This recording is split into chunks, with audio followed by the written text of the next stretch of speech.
Hamas-led militants have freed 8 hostages, 3 Israelis and 5 Thai nationals as part of the ceasefire in Gaza Strip, but the chaotic handover of some of the captives who were shuttled through a rowdy crowd of thousands by masked militants drew an angry protest from Israel.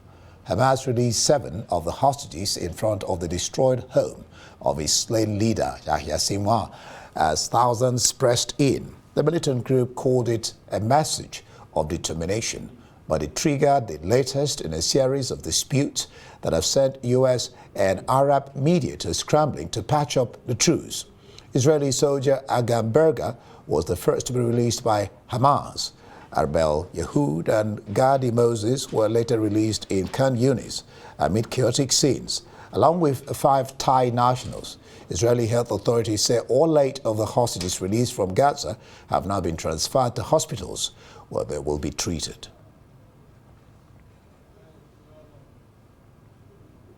Israel has begun freeing Palestinian prisoners slated for release. The release of more than 100 Palestinian prisoners had been delayed by the Israeli government after chaotic scenes surrounding the release of 2 Israeli hostages and 5 Thai citizens in Gaza earlier in the day. Zakaria al-Zubaidi, a high-profile Palestinian prisoner, is among the detainees released by Israel on Thursday. Al-Zubaidi is one of the best-known leaders of the Palestinian uprising of 2000, known as the Second Intifada. He was the commander of the Jenin branch of the Al-Aqsa Matters Brigades, the militant wing of the Palestinian political party Fatah. In Phase 1, the current phase of the ceasefire and hostage release deal, a total of 33 Israeli hostages taken captive by Hamas and other armed groups in the October 7 attacks are supposed to be freed. Israel is expected to release around 2,000 Palestinian prisoners in exchange. A small U.S. security firm is hiring nearly 100 U.S. Special Forces veterans to help run a checkpoint in Gaza during the Israeli-Hamas truce, introducing armed American contractors into the heart of one of the world's most violent conflict zones. UG Solutions, a low-profile company founded in 2023 and based in Davidson, North Carolina, is offering a daily rate starting at $1,100 with a $10,000 advance to veterans it hires, the email said. They will start the checkpoint at a key intersection in Gaza's interior, said the spokesperson who confirmed the authenticity of the email. Emirati officials had suggested the use of private contractors as part of a post-war peacekeeping force in Gaza, an idea which had caused concern among Western nations. While international affairs analyst Marek Laskiewicz joins us for some analysis. Marek, glad to have you join us. Why the concern? In the first instance, talk to us about this foreign contractors in Gaza to maintain peace. Talk to us about it. Then maybe you go on to talk about why the concern from the West. The key issue here is that historically, any third force introduced in a war was the UN. And the UN was there to keep the peace. UN was a neutral force and therefore was seen as being above the conflict, outside the conflict, and that no one has ever protested on that basis. Suddenly, we have American ex-soldiers introduced, and this is very different. There are 3 interesting aspects to it. They're paid basically as if they were mercenaries. Secondly, they're American citizens, which means that if anything happens to them, America will find itself engaged yet again in the Middle East. And thirdly, quite how does this leave the issue of neutrality of these people, as not everybody in the Muslim world sees America as being neutral in this conflict. All right.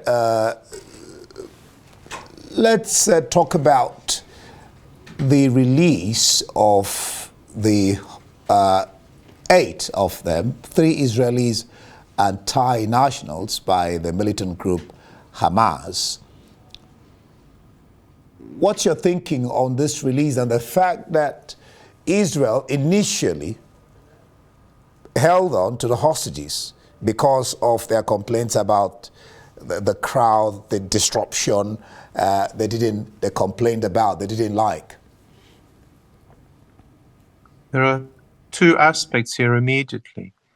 The very first one is they're worried, obviously, about the security of the hostages, because if many people are there, a huge crowd, it is not a controlled situation. And hopefully this won't happen again, because were anything to happen to the hostages during the handover, it would be very, very bad for the peace process. Secondly, there is a problem here for Israel in that it has been another huge PR success for Hamas, which has shown it is not dead, which is very much showing itself to be in charge. And to cap it all, they deliberately handed over, if you like, the hostages near their former leader's house, which means that it once again underlines how Hamas have not been defeated, which is, of course, the very point of the original Israeli retaliatory invasion. So what informed Israel's stance shift, or if you like, shift in stance that made them release 110 hostages? There was no clear reason not to. Nothing had happened to the hostages. Israel, by halting the release for a while, simply showed its displeasure and its concern at this type of release. But there would be no good reason to stop it.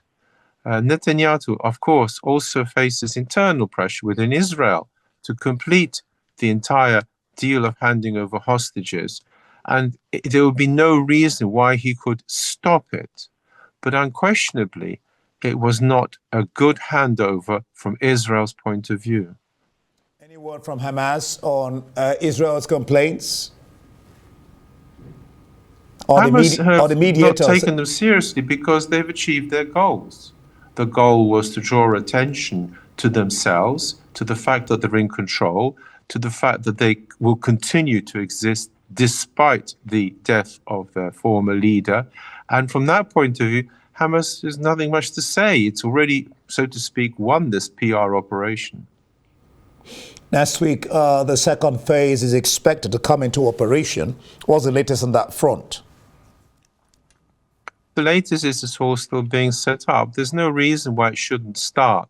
The question is whether it can achieve anything, but it seems very certain that there will be some sort of negotiations going forward. All right, I think we'll leave it there for now, Marek. Thank you so much, Marek, for your insightful analysis of the situation.